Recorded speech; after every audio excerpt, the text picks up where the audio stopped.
बाबा ने कहा कि मेरे दर्शन का फल तो तुम्हें प्राप्त करना ही पड़ेगा, तुमने जो कर्म किया है। और ये फल क्या है जानते हो? ये फल है मेरे प्रति शिवरात्रि के दिन।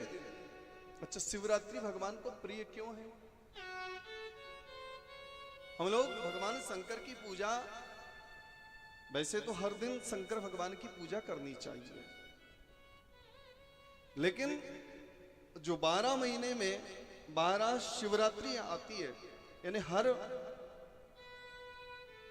महीने की चतुर्दशी, कृष्ण पक्ष की चतुर्दशी के संयोग, त्रयोदशी और चतुर्दशी के संयोग में शिवरात्रि आती है। उस दिन भगवान शंकर का, जैसे कल आपको बताया, शिवलिंग का प्राकट्य हुआ था आद्रा नक्षत्र में, माघ मास कृष्ण पक्ष चतुर्दशी, उस दिन आद्रा नक्षत्र था। भगवान दोनों देवता ब्रह्मा और विष्णु जी के बीच में शिवलिंग के रूप में प्रकट हुए थे। तो माघ मास की चतुर्दशी तो इस दिन इसलिए मनाई जाती है,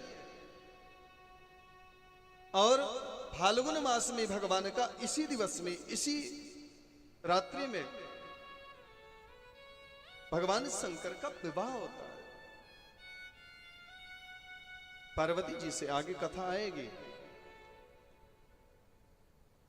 तो भगवान शंकर को शिवरात्रि परम प्रिय है।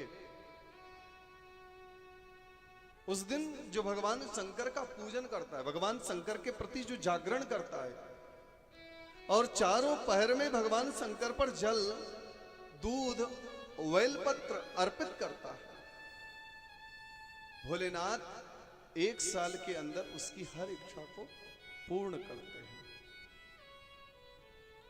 शंकर उसकी हर इच्छा को, मन में जिस इच्छा के, जिस भाव से 12 चतुर्दशी पर,